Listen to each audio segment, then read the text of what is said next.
Topic two. Topic 2, we're going to review EXO-CBX's new mini album, which is pretty much a full album.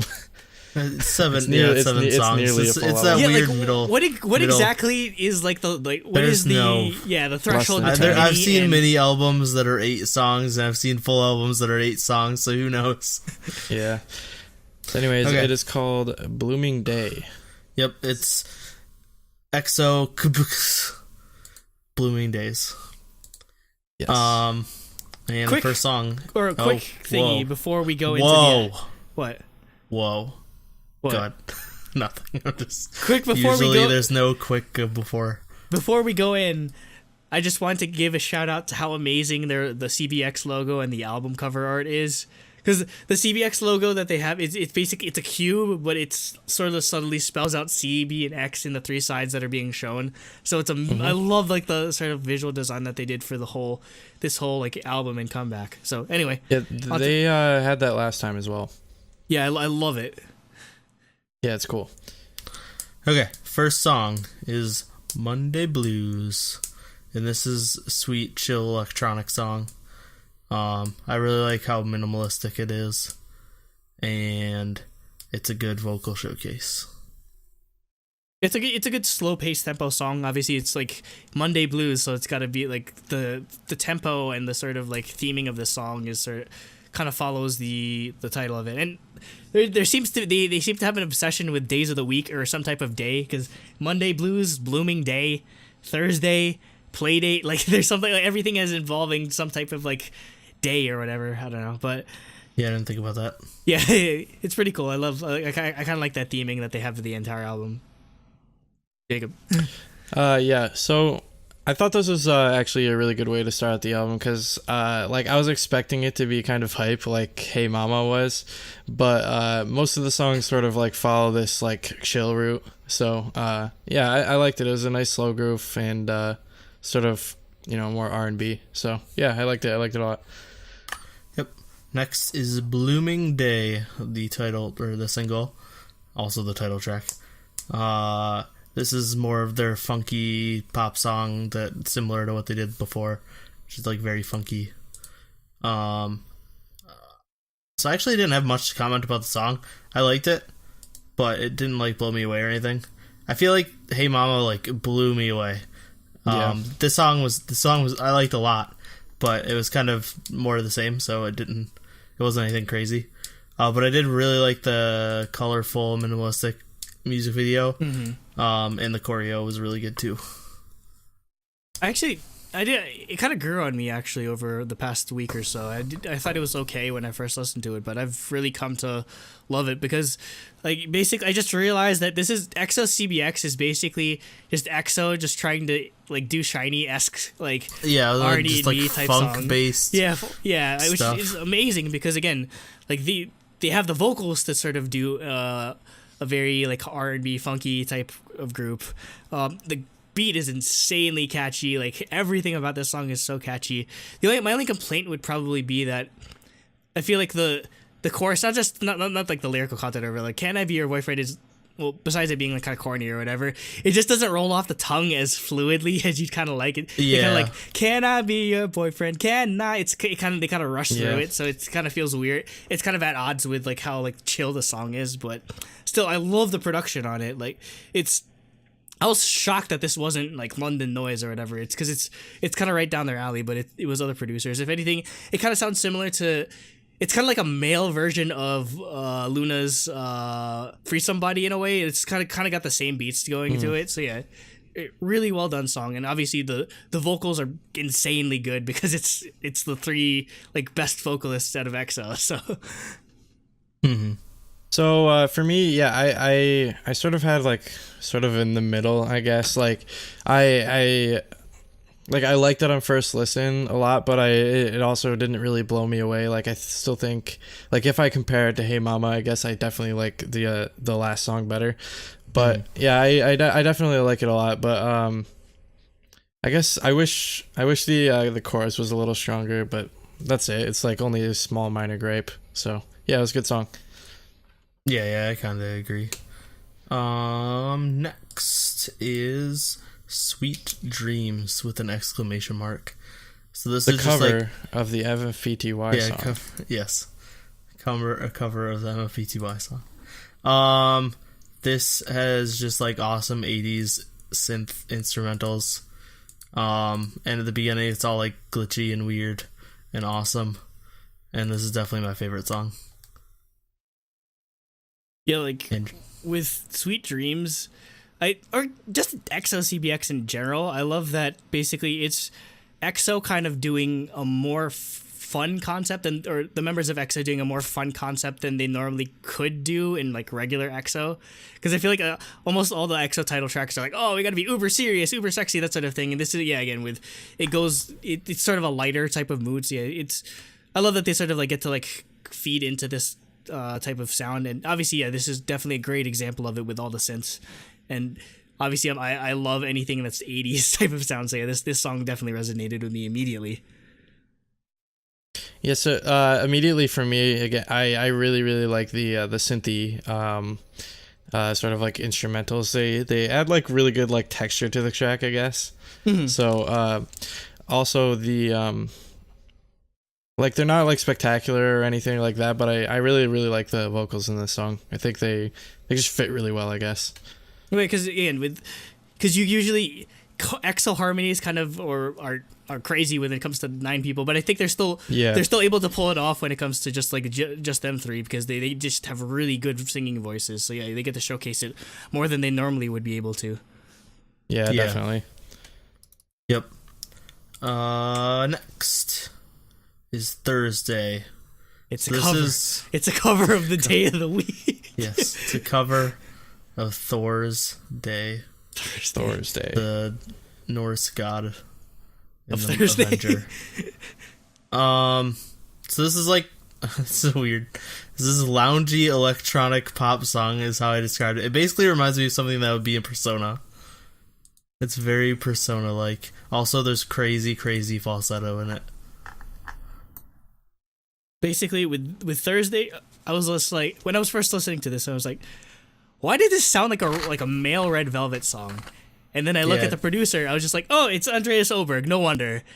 Basically, he's worked on a lot of Red Velvet songs, so I was just like, yeah, no surprise. Great. It's basically like EXO-CBX's Velvet track, if that sort of makes any sense. It's got similar sort of like electric keys, soft vocals, like again, this probably was my second favorite song out of all of the, or just right behind Blooming Day.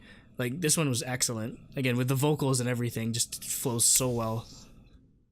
Yeah, I actually agree with the comparison to Red Velvet. I could totally see them doing a song like this. I really like the I guess how Nate said, like, the loungy nature of it, but it's still being like electronic. Like, it's in that experimental area that I like to see in SM artists. Like, Red Velvet sort of took the mantle from FX, like that sort of thing. Usually EXO is like SM's like mainstream sort of format group, like Super Junior and Shiny, like that sort of thing.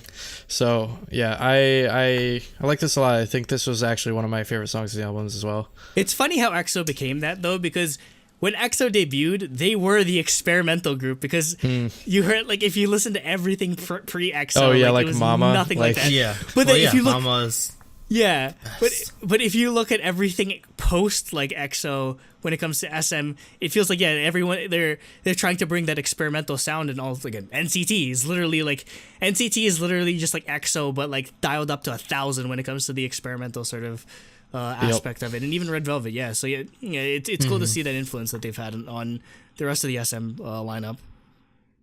Yep. Next is Vroom Vroom, which makes me think of Monsta X, but that's because I was listening to them in the car today.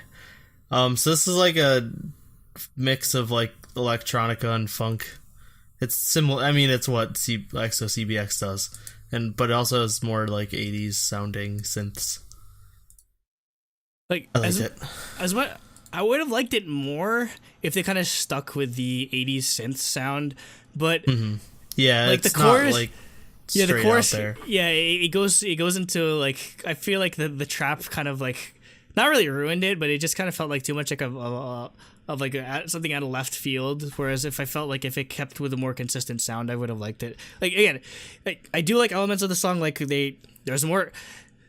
You're getting 3 like main vocalists of EXO doing like sing rapping or rapping or whatever. Mm-hmm. So yeah, again, it shows off like the versatility that they have in their voices and everything that they wouldn't normally get to show. So yeah, again, I like that part of it, but yeah, I kind of would have I would have fixed how they did the instruments in the chorus. Mm-hmm. For me, I actually like the song the most. Probably, I like the instrumentals. I like how I think it might be just because it stood out the most out of everything. Like, you know, it sort of like stood on its own versus a lot of the other stuff kind of progresses into each other. But yeah, I like this a lot. I think I probably actually would have chose this for the title track over Blooming Day personally, but I don't know. Okay. I can see. Yeah. Next is Playdate. So this is like more traditional, like innocent sounding guy group pop. But it's still got a little bit of funk influences. But I like the older sound.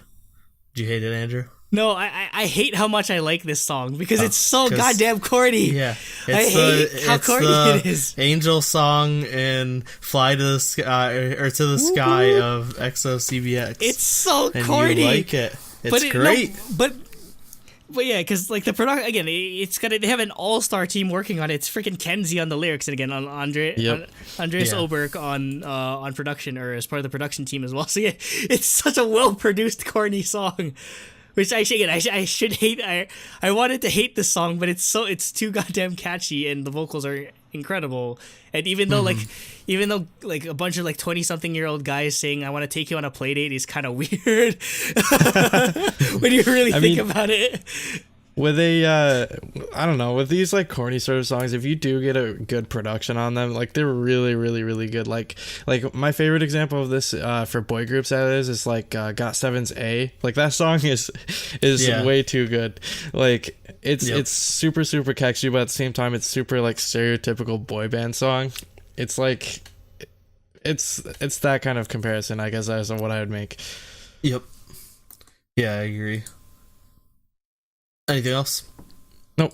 I like the song a lot though. So yeah, I always find it weird to describe things because I'm not musically inclined. Yeah. So I end up just saying, I like the song. Yep. No lie though. Finally, I'd go on a play. Like I know about audio, but I don't know about music. I guess genres is what it stuff, is. Yeah.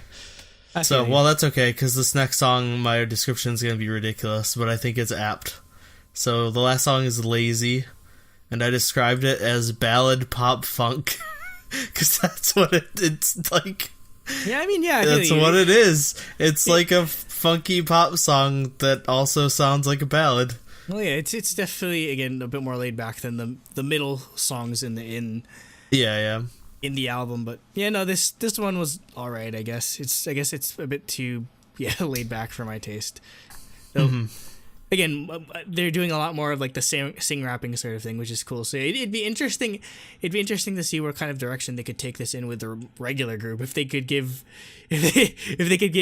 sort of like mix up the sort of like line or vocal distributions like this, because it's pretty cool to see it. Yeah. So it was probably between this and Vroom Vroom as my favorite. Like these days I've been liking a lot more like laid back music because I have to like study and do work all the time, so I need something that keeps distract me. Are you the one that keeps putting up lo-fi hip hop beats on our freaking YouTube channel? Is that why you keep No, that's because not on purpose. My friend sends them to me and I open them when I'm logged in. Like our feed is just filled with nothing but lo-fi hip hop beats. I don't mind, but I'm just like, that's probably Jacob. My friend will send me something and then I'll be like, okay, I'll listen to it, and then and then it auto plays into like an hour mix and I'm like, oh, that's not the same song. Whoops. Yeah.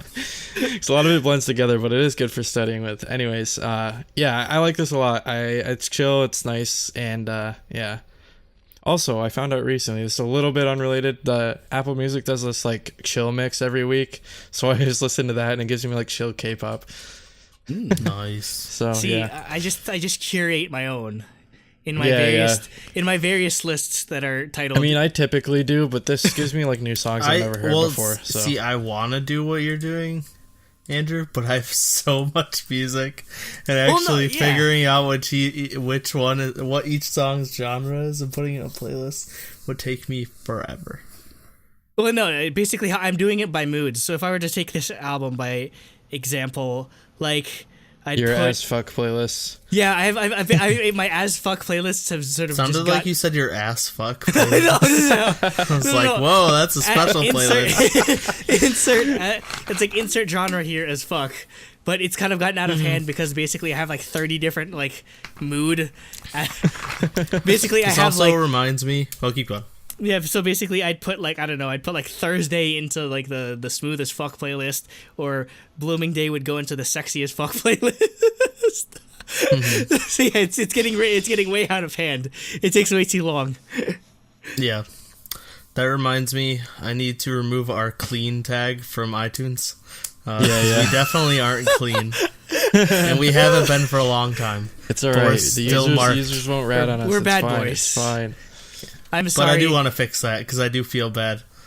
For all them children's. Yes, exactly. You'll get like a parent who puts on a random K-pop playlist. Yeah. To find this and then specific video us saying playlist. I will backtrace you, and you have been times. reported to the cyber police. Yep. Anyway, let's give this a review. Score. Oh yeah. Yep. Overall, I did a 5, a 2, and a 1 because the Nate special. my special because so like Nate, stop stealing my review scores. I want to like I think I could give it a 3 for concept, but then it doesn't feel like a 9 to me, so then I'd have to knock a point off of. I guess I could use what Jacob intended the bias point to be and remove my bias point and do 5 and 3. Because that's kind of what Jacob. That's what I designed it to be, and now it's just become 3 point. Yeah, I'm gonna do that because it's an 8. It's not a 9, and I think it's a 5 for music and a 3 for concept. So I guess I'll just remove the bias point, which they would get a bias point. I didn't even call it bias point because K-pop term, but literally just because your own personal bias. Yeah. So it's an 8 for me, and I'll do 5-3-0. All right. That might be the first time I've not given a bias point to. No, you didn't give a bias point to Hyuko. Oh, that's right. You're right. Or shame on off you. on off, I believe as well. I don't know. Anyway, I don't know. Yeah, I'm going with a 5-2-1. Like with this, it's good, but I'd like to see what they do in their next album in terms of direction when it comes to EXO-CBX, because I feel like they're kind of like getting to the sort of the end of, or they're kind of like reaching their limits with what they can do with this sound. So it'd be interesting to see how they could sort of. I like the idea that they're sort of like going towards like a more like a funkier, like sort of like basically like opposite of EXO, where it's more like electronic or like hard hip hop sort of thing. So I like that. I'd love to see what they can do in the sort of R&B genre, but maybe like what crazy suggestion. I think they could. This would probably be one of like the few instances where I would not mind if they led with a ballad track or like some type of like R&B ballad sort of thing, because they have the vocal talent for it. They definitely have definitely. Again, it's something that they don't really cover in EXO like Prime, like EXO proper. So yeah, I'd love to see that just sort of keep with the same feel, but sort of mix up the sound in a way. So yeah. 5 music, concept 2 out of 3. Again, love the logo, love the visual elements of it. It's so cool how like they sort of like make everything like they play around with like really vibrant colors and that sort of thing. It kind of reminds me of Jonghyun's visuals in a way. And yeah, 1 out of 1 for bias point, because obviously I'm gonna stand anything that says EXO on it. So 8 out of 10 for me. Yeah, so for me, I gave it the same thing, 5-2-1. So for the music.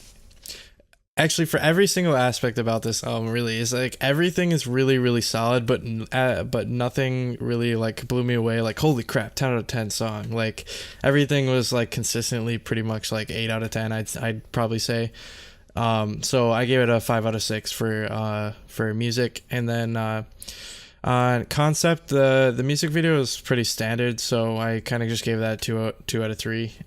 It wasn't bad or anything like that. I mean, they got the SM like production value behind it anyway, so nothing's gonna be 1 out of 3 unless it's like absolutely like horrible. It wasn't like on location sort of thing. I mean, it was essentially an SM box, but it's a fancy SM box. It was exactly. well designed SM boxes. Yep. And then I just gave them the bias point because it's definitely an 8 not a 7. So yeah. Yep.